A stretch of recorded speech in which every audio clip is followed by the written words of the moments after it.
My daughter smiled too wide when she handed me the mug. "Mom, I made this for you. Turmeric and ginger, good for your joints." That's when something shifted in my chest. Not pain, just a quiet, cold knowing. My daughter had never once in 67 years made me tea. She'd called the visit a birthday surprise, drove 4 hours from Ottawa with her husband, showed up at my door in Sudbury with grocery bags and good intentions wrapped in 2 tight smiles. I turned 72 that Saturday in October, and the maple out front had gone the color of fire, the way it does every year, the way I always thought was beautiful, until that weekend when everything it meant started to change. I remember standing at my kitchen counter watching her move around my space like she owned it already, opening the wrong drawers, putting things back in the wrong places. Her husband, my son-in-law, stood near the window on his phone, barely looked up when I walked in. He'd always been polite in the careful way that meant nothing. Teeth without warmth. "Sit down, Mum," my daughter said. "We've got everything handled." I sat. I watched the mug in her hand. She'd bought the ingredients herself, she said, measured everything herself, she said, measured everything herself.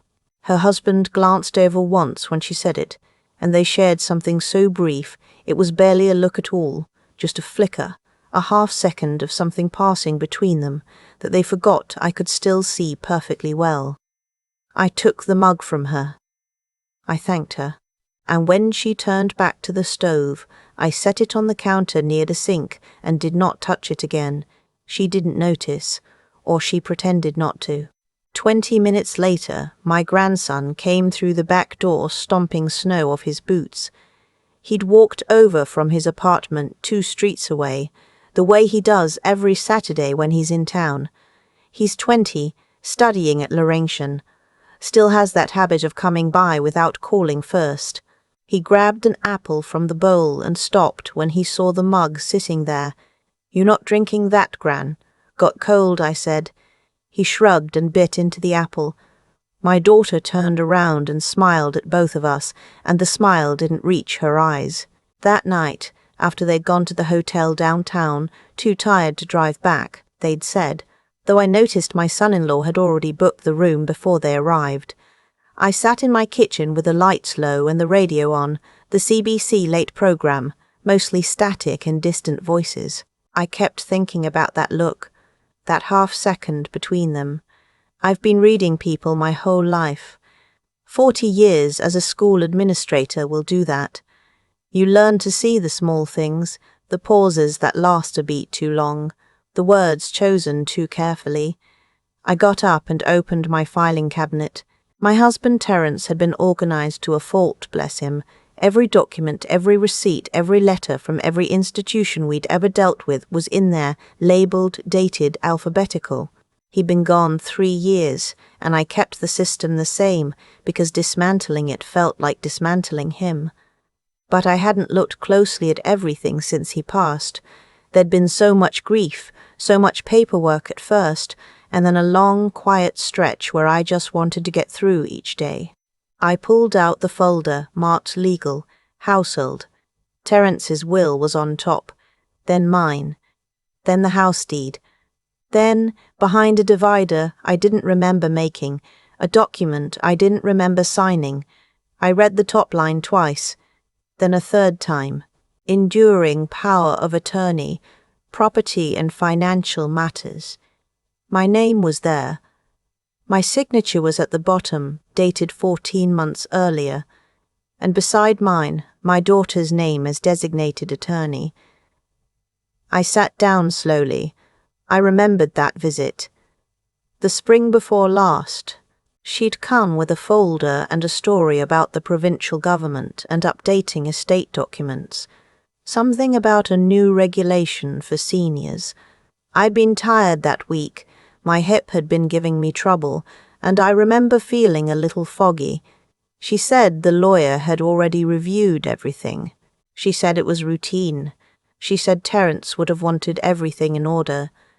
She'd used his name. That's the part that sticks. I'd signed. I stood up and filled the kettle. My hands were steady, which surprised me. I wasn't shaking. I wasn't crying. I was just very, very awake, the kind of awake that comes after years of small doubts, finally arranging themselves into a shape you can see clearly. I made my own tea that night. Peppermint from the tin Terence used to keep above the stove. I stood at the window and drank it while the street lamps reflected off the thin early frost on the sidewalk, and I thought about all the things I had noticed over the past 18 months and chosen not to examine. The renovation fund I'd agreed to lend them for their basement, $22,000. The basement that, as far as I knew, had never been started, the joint access they'd asked for on one of my investment accounts after Terence died. I don't even remember exactly when or how that happened. It was during the worst of the grief. My daughter had handled so many calls, so many arrangements. I'd been grateful. I wasn't grateful anymore. I didn't sleep that night. At 6 in the morning I called my accountant, Wendell, who I'd been with for 20 years and who knew Terence almost as well as I did. He didn't answer, so I left a message, calm, specific. I need to review all accounts, all of them, as soon as possible. Then I opened my laptop and looked up estate lawyers in Sudbury. My daughter called at 9:30. Chipper voice. Talk of going for brunch, Elm Street Cafe. They had good eggs. Benny. Didn't I love eggs, Benny? I said I was tired. I said maybe next visit. She paused. Just a beat. Are you sure you're okay, Mum? You seemed a bit off yesterday. I'm fine, I said. I slept well. I had not slept at all. My grandson came by again that afternoon, unannounced as always. He could tell something was wrong the moment he walked in. He has his grandfather's instincts, always has. He stood in my kitchen doorway with his coat still on and watched me for a moment. What's going on? Sit down, I said. I need to ask you something. I told him what I'd found in the filing cabinet. He listened without interrupting, which took some effort from him. He's 20, they interrupt. When I finished, he was quiet for a long moment. Then he said, carefully, Gran, last spring, when Mum and Dad were here for Easter. I was in the upstairs hallway, and I heard them talking. I didn't think much of it at the time, but Dad was saying something about the house, about what it would sell for. I looked at him. I thought they were just, I don't know, talking about property values or something. People do that. He looked uncomfortable, but now I'm not sure. What else did you hear? Dad said something like, she doesn't need all that space anymore, and Mom said, we just have to wait until we have the paperwork right. I didn't move. The clock on the wall ticked. The furnace kicked on somewhere in the walls. I'm sorry, he said. I should have said something. You didn't know, I said. I didn't know either. After he left, I opened the filing cabinet again and went through every document slowly, one at a time. I found 2 more things I hadn't known were there. A letter from my daughter's email printed and filed. I couldn't recall filing it, which meant she must have added it herself during some visit, regarding a consultation with a property management company. My address listed, market value assessment for purposes of estate transfer, and a credit card statement from 18 months back, a line item for a legal firm in Ottawa I'd never heard of, on an account that had Terence's name and mine both on it, drawn down $460. They'd paid a lawyer with my money to prepare documents to take everything from me. I called Wendell back that evening. He came to the house. He didn't need to. He could have just talked on the phone. But Wendell is that kind of accountant, the old kind, the kind that shows up. He sat across from me at my kitchen table with his reading glasses on and went through every statement I'd printed, every document I'd pulled, not saying much, just reading. When he got to the power of attorney, he set it down and took his glasses off. "Cecile," he said. "He's called me that since 1998. Terence always said it sounded like someone's grandmother's name. I used to mind. I don't anymore." "How bad is it?" I asked. "It depends on what they've already done." He picked up the investment account printout. "This authorization here, the joint access, do you remember agreeing to this specifically?" "No," I said. "I remember a lot of forms after Terence died. I don't remember this one. There have been 2 withdrawals in the past 8 months, 1,200 in May, 1,800 in September, categorized as estate management fees." I felt something in my jaw tighten. There were no estate management fees. That's what I thought. He put the glasses back on. "Cecile, you need a lawyer. Not a general lawyer. Someone who handles elder law and financial exploitation, and you need to move on this before they know you're moving." I nodded. "I know someone." I'd met her years ago through the school board, a woman named Pauline who'd done work for a colleague of mine. I still had her card. Wendell left at 9 o'clock. I sat at my kitchen table in the quiet.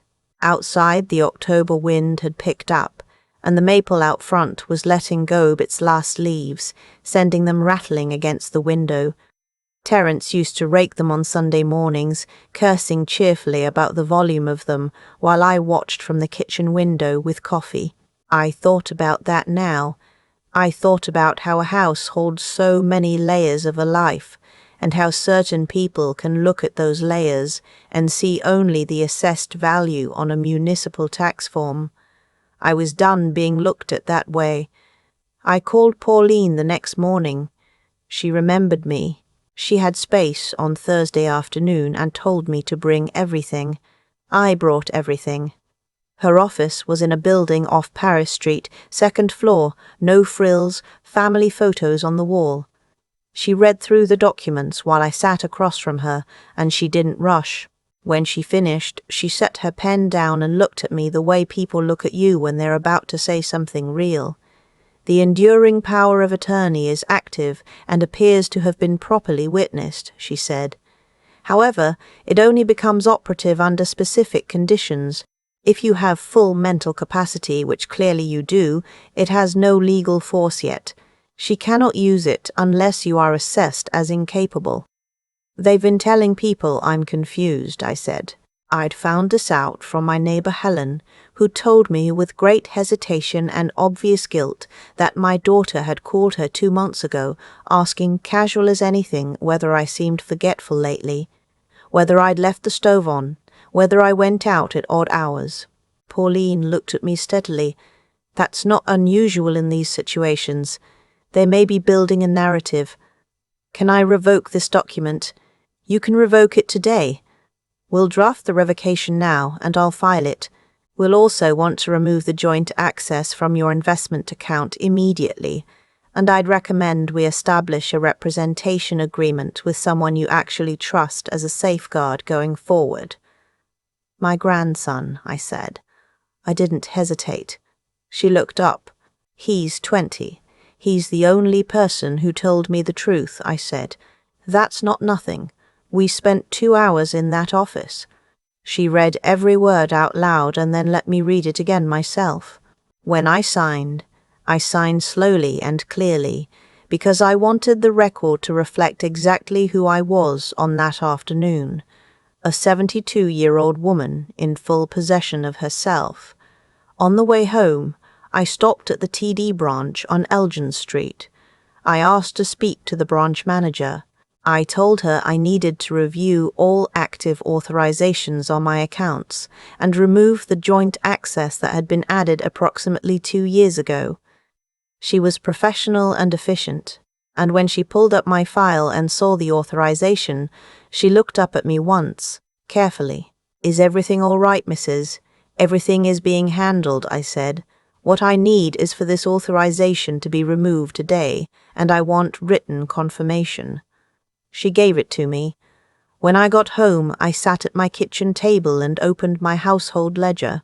Terence had started it the year we bought the house, 1987, tracked every significant expense. I'd kept it going after he passed. I went back through the last 2 years. The $22,000 for the renovation, a check for $800 I'd written at my daughter's request for what she'd called moving costs for a friend of hers, a payment to an insurance broker I didn't recognize, $600 signed by me, but I had no memory of why. A tax document I'd countersigned that I'd been told was for their RRSP beneficiary update. Every single one had felt small at the time. Reasonable.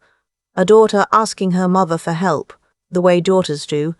The way I had always wanted to be useful, wanted to still be needed. I understood, sitting there with the ledger open, that they had used that wanting against me. They had known exactly which door to walk through. I closed the ledger and put the kettle on. My daughter called that evening. I didn't answer. She called again an hour later. Then a text, "Mum, are you all right?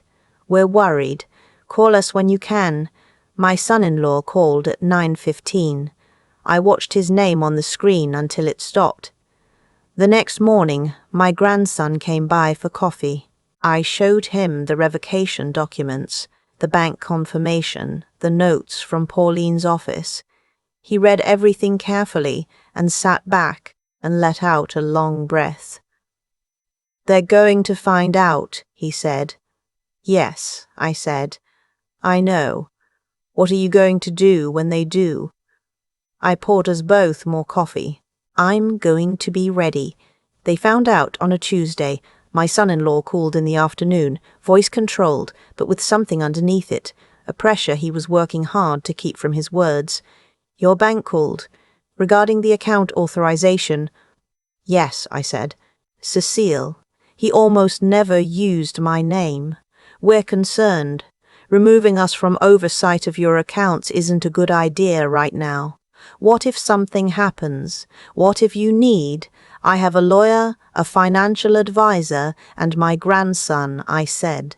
"I have everything I need." A pause. Long enough to tell me something. "I think we need to talk in person, before you do anything else." "I've already done everything that needs doing," I said. "There's nothing to discuss in person." Another pause. "Your daughter is very worried about you." "Tell her I'm well," I said. "Tell her I'm better than I've been in years." I hung up. That night, I slept for 9 hours. No turning over old thoughts. No rehearsing conversations. Just sleep, deep and flat as a lake in winter. The letter arrived 5 days later, in a white envelope. Return address, a law firm in Ottawa. Short, formal, composed in the language of people who want to sound reasonable while threatening you. It said my concerning behavior in unilaterally removing oversight structures had left my family with no choice but to explore a formal capacity assessment through the Ontario Healthcare Consent Act if I remained unwilling to engage in family mediation. Capacity assessment. I read it twice. Then I made a photocopy, put the original in my file, and called Pauline. "They're escalating," she said. "I know. A capacity assessment initiated by family in these circumstances is difficult to enforce without substantial evidence.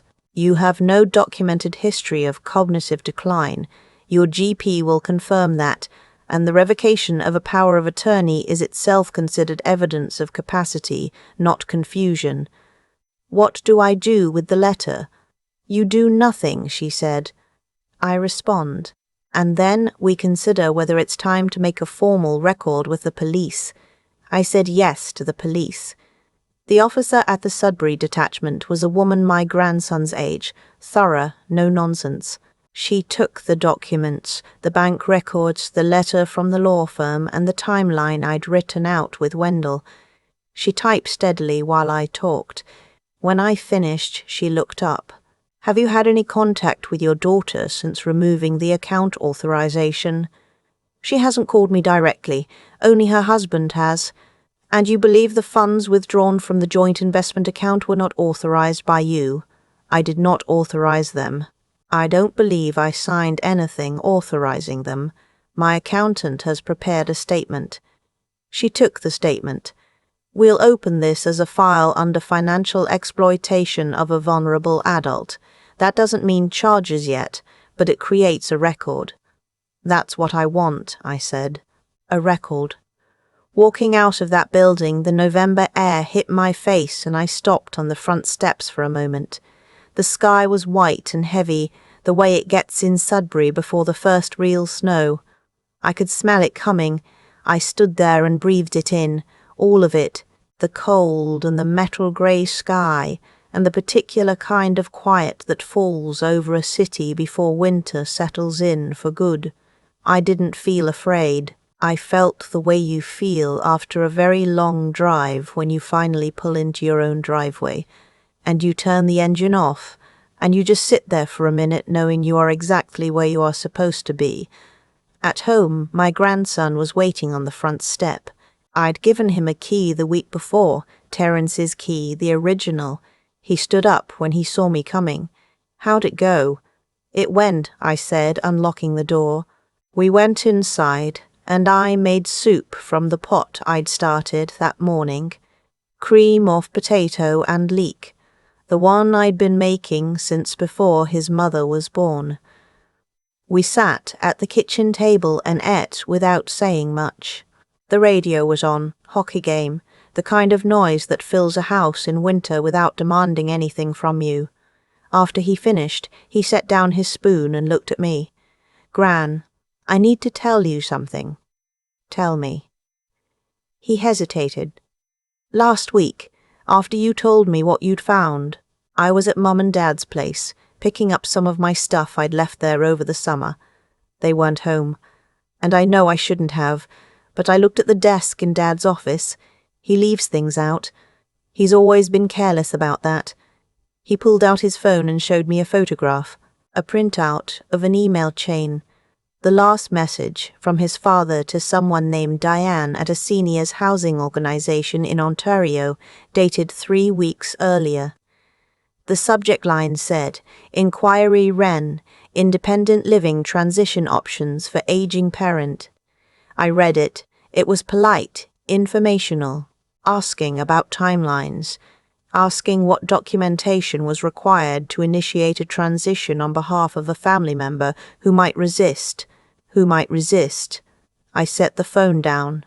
I'm sorry, my grandson said again. He had a habit of apologizing for things that weren't his fault.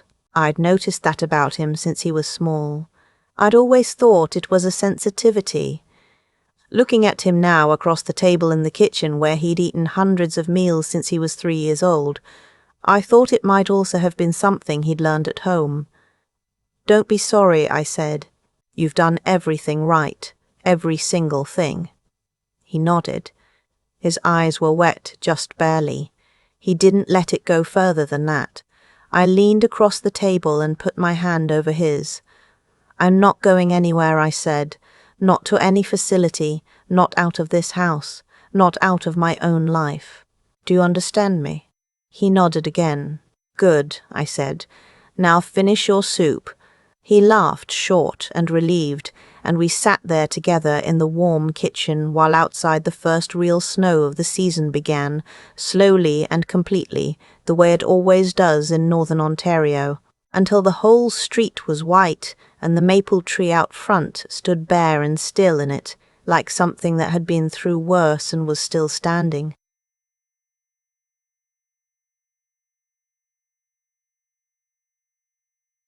The next morning I drove to Pauline's office with the photograph my grandson had taken. She reviewed it and added it to my file.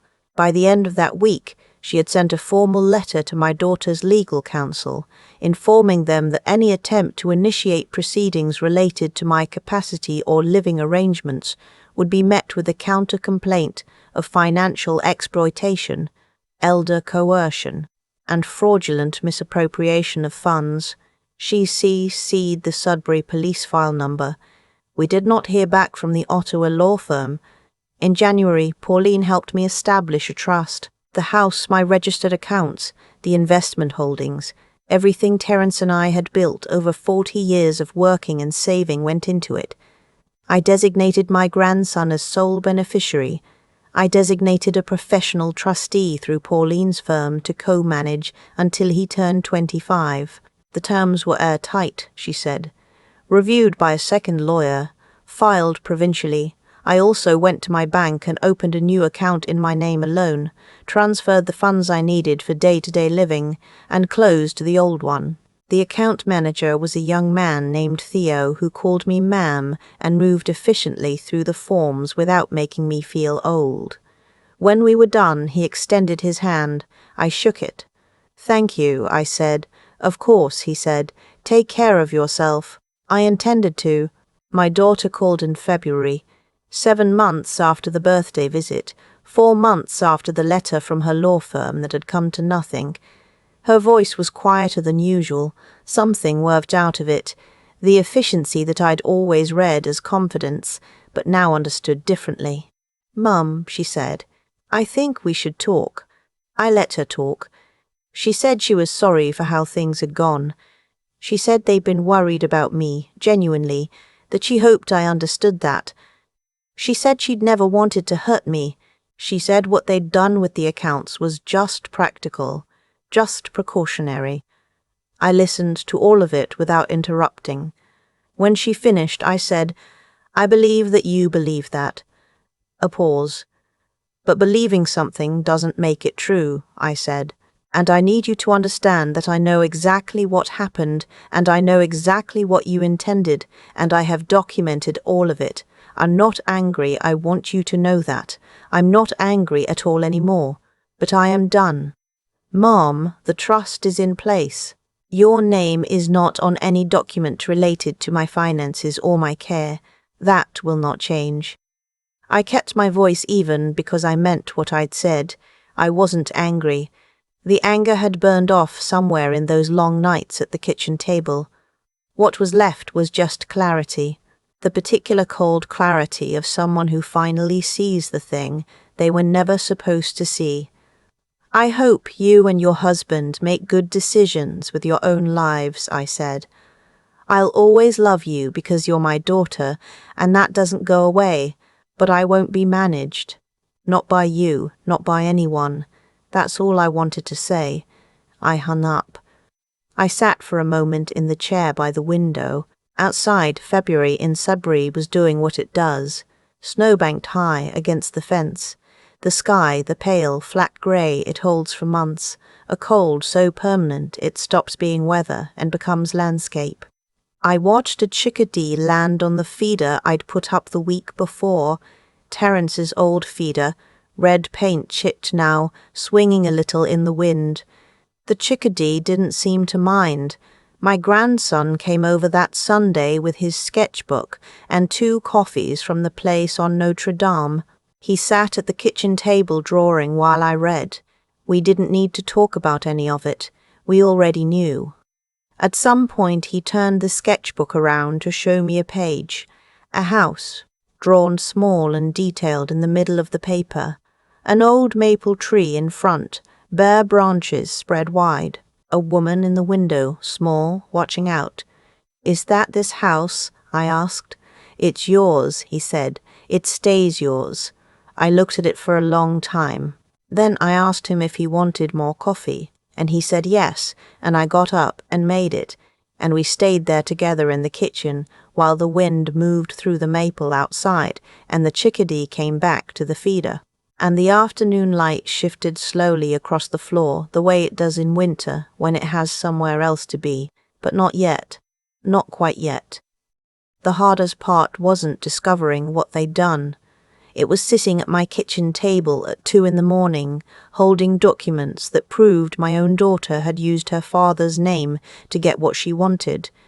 Terence had been gone 3 years. She knew I wasn't ready. She used that window on purpose, and I think some part of me had sensed it and refused to look directly at it until I had no choice. I've thought a lot about what made the difference. Not luck, not money, Not even the lawyers or the accountant or the police file, though all of those mattered. What made the difference was that I hadn't entirely stopped trusting myself, even when I was tired, even when grief had made me sign things I shouldn't have. Some quiet part of me stayed watchful. It noticed the look that passed between them over the birthday mug. It noticed that my daughter had never once in her life made me tea. That small, ordinary knowing, that was the thing that saved me. I think about the people who don't have that, who spent so long being managed by someone else that they've stopped hearing their own instincts. I was nearly one of them. Grief can do that to you. It creates a gap in your defenses, and the wrong people walk right through it while your guard is down. What I understand now is that protecting yourself isn't a sign of suspicion or bitterness. It's a form of honesty, honest about what you know, what you've earned, and what you deserve to hold on to. My grandson did something in this story that I want to name plainly, because I don't think he gets enough credit for it. He heard something on a hallway 2 years ago, and he didn't entirely forget it. When the time came, he told me. He could have stayed out of it. He could have convinced himself it wasn't his business, that families are complicated, that he didn't want to choose sides. Instead, he chose honesty over comfort, and that choice cost him his relationship with his parents. That is not a small thing for a 20-year-old. Doing the right thing when it's genuinely hard, when it affects the people you love and the life you've built, that's not instinct, that's character. I raised his mother, and I failed to build that in her.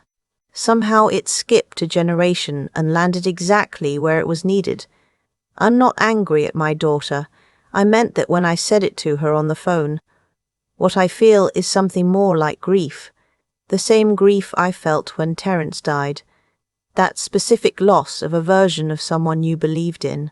You can love a person and still need to keep them away from your life. Those two things can be true at the same time. I've learned that this late. What I want anyone watching this to take away isn't the legal steps, though those matter, and please do not sign anything without reading it yourself, line by line. What I want you to take away is this. Your instincts are data. That quiet thing you feel when something isn't right is not paranoia, and it isn't age. It's a lifetime of pattern recognition, and at 72 I have more of it than I've ever had. Use it. Don't smooth it over to keep the peace. The peace that requires your silence isn't peace at all. I still put seed in Terence's old feeder every morning. The chickadee still comes. Some things hold even after everything else shifts around them. You just have to be the thing that holds.